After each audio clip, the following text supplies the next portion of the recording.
യേശുനാമത്തിന് മഹത്വമുണ്ടായിരിക്കട്ടെ. എൻ്റെ പേര് Mary Francis എന്നാണ്. ഞാൻ തൈക്കൽ നിന്നാണ് വരുന്നത്.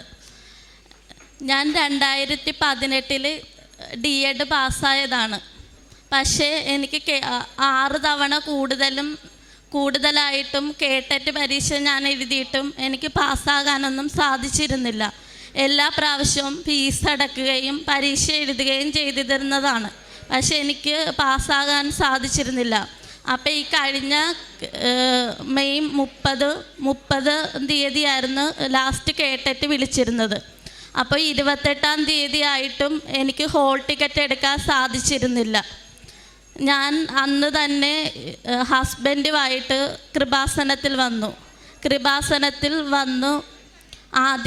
ആദ്യത്തെ ഫോട്ടോ എടുത്തത് പിടിക്കുന്നില്ലായിരുന്നു. പിന്നെ ഞാൻ രണ്ടാമത്തെ ഫോട്ടോ എടുത്ത് അക്ഷയ കേന്ദ്രത്തിൽ ചെന്നിട്ടും അപ്പോഴും എനിക്ക് ഹോൾ ടിക്കറ്റ് കിട്ടുന്നില്ലായിരുന്നു.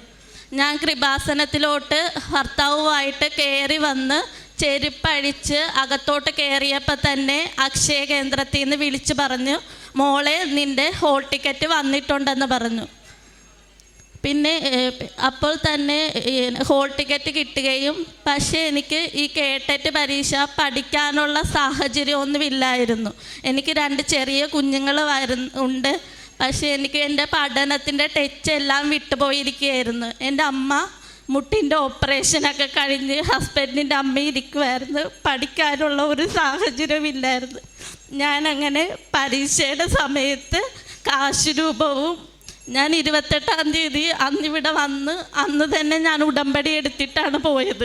ഞാൻ ആ കാശ് രൂപം കയ്യിൽ പിടിക്കുകയും ഉടമ്പടി തൈലം വിശ്വാസത്തോടെ എൻ്റെ ഹോൾ ടിക്കറ്റിലും പേനയിലും ഞാൻ എഴുതിയാണ്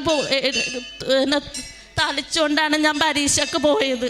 ഞാൻ മാതാവിനോട് പറഞ്ഞു, അമ്മ ഈ പ്രാവശ്യമെങ്കിലും എനിക്ക് കേട്ടറ്റ് പരീക്ഷ പാസ്സാകണം.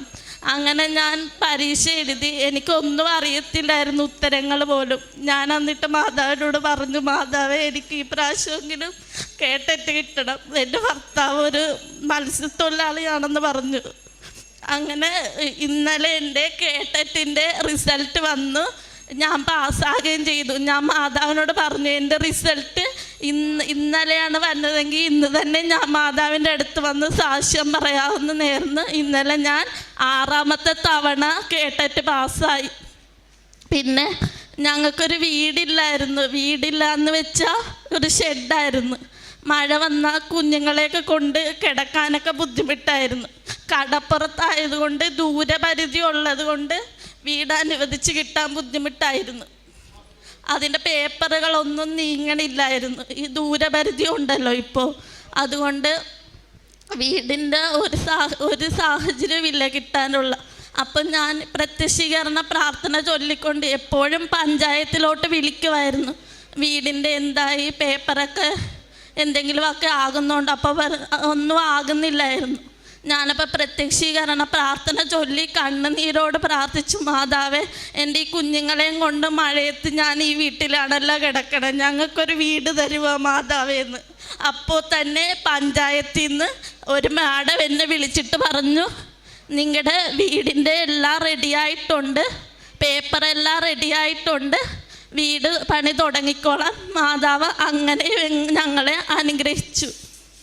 പിന്നെ എൻ്റെ ഭർത്താവ് മത്സ്യത്തൊഴിലാളിയാണെന്ന് പറഞ്ഞിരുന്നല്ലോ, ഭർത്താവ് പോയിട്ട് വേണം വീട് കഴിയാൻ. അങ്ങനെ ഭർത്താവ് ഒരു ദിവസം വള്ളത്തിൽ നിന്ന് വീണിട്ട് കാലിൽ വലിയൊരു ചതവുണ്ടായിരുന്നു. ഞാൻ ഉടമ്പടി തൈലം വിശ്വാസ പ്രമാണം ചൊല്ലി പുരട്ടി കണ്ണുനീരോടെ പ്രാർത്ഥിച്ചു. പിറ്റേന്ന് ആ ചതവിൻ്റെ പാടൊന്നുമില്ല. പിറ്റേന്ന് തന്നെ ജോലിക്ക് പോകാൻ തുടങ്ങി. പിന്നെ ഒരുപാട് അനുഗ്രഹമുണ്ട്. ഞങ്ങൾ ഉടമ്പടി പ്രാർത്ഥന എടുക്കുന്നതിന് മുമ്പൊന്നും കുടുംബ പ്രാർത്ഥനയൊന്നും ഇല്ലാതിരിക്കുമായിരുന്നു. ഉടമ്പടി എടുത്തു തൊട്ട് ഇന്ന് വരെ 7 മണിക്ക് തന്നെ മക്കളും ഞങ്ങളെല്ലാവരും കൂടെ ഇരുന്ന് കുടുംബ പ്രാർത്ഥന ചൊല്ലി മാതാവിൻ്റെ മുമ്പിൽ എന്നും പ്രാർത്ഥിക്കും. കൂടാതെ തന്നെ പ്രേക്ഷിത പ്രവർത്തനം ഞാൻ മാതാവിനോട് പറയും, മാതാവിൻ്റെ ഭർത്താവ് മത്സ്യത്തൊഴിലാളിയാണല്ലോ, ഞാൻ എങ്ങനെ ഈ പ്രേക്ഷിത പ്രവർത്തനം ചെയ്യും മാതാവേ, എൻ്റെ ഭർത്താവിനോട് ഞാൻ എങ്ങനെ പറയും ഇങ്ങനെയുള്ള സഹായങ്ങളൊക്കെ ചെയ്യണം? അപ്പോൾ ഭർത്താവ് എന്നോട് വെച്ച് എന്തെങ്കിലും പറയാനുണ്ടോ നിനക്ക്? ഞാൻ പറഞ്ഞു ഇങ്ങനെ ഉടമ്പടി പ്രാർത്ഥനയിൽ പ്രേക്ഷിത പ്രവർത്തനം എന്തെങ്കിലും ചെയ്യണം, നമ്മളെങ്ങനെ അത് ചെയ്യും എന്നും ഭർത്താവിനോട് പറയും. ഭർത്താവ് പറഞ്ഞു എന്താന്ന് വെച്ചാൽ നമുക്ക് ചെയ്യാം. അങ്ങനെ ഞാനും എൻ്റെ ഭർത്താവും കൂടെ ഒരു മാനസികാരോഗ്യ കേന്ദ്രത്തിൽ പോയി അവർക്ക് ആവശ്യമായ ഡ്രസ്സും സോപ്പ് അങ്ങനെയുള്ള കാര്യങ്ങൾ ഞങ്ങളെ കൊണ്ട് സാധിക്കുന്ന വിധത്തിലെല്ലാം അവരെ സഹായിച്ചു. ഞാനിപ്പോൾ എനിക്ക് നമ്മുടെ ഫോണിലാണ് എപ്പോഴും ഇന്നത്തെ യുവജനങ്ങളും കാലഘട്ടങ്ങളെല്ലാം. പക്ഷേ നേരത്തെ നമ്മൾ ഫേസ്ബുക്കും വാട്സപ്പും അങ്ങനെയൊക്കെ നോക്കി സമയമൊക്കെ കളയുമായിരുന്നു. പക്ഷേ എനിക്ക് എൻ്റെ ജോലികൾ എല്ലാം കുട്ടികളെ സ്കൂളിൽ വിട്ട് എൻ്റെ വീട്ടിലെ പണികളെല്ലാം കഴിയുമ്പോൾ ഞാനിരുന്ന് അച്ഛൻ്റെ ആരാധനയും എൻ്റെ അമ്മ എന്ന പ്രാർത്ഥന ആത്മീയ ചാനലിലെ പ്രാർത്ഥനയാണ് എപ്പോഴും ഇരുന്ന് കൂടുന്നത്. ഇത്രയേറെ എന്നെ അനുഗ്രഹിച്ച അമ്മയ്ക്കും തിരുക്കുമാരനും കോടാനുകോടി നന്ദി. യേശുവേ സ്തോത്രം, യേശുവേ നന്ദി.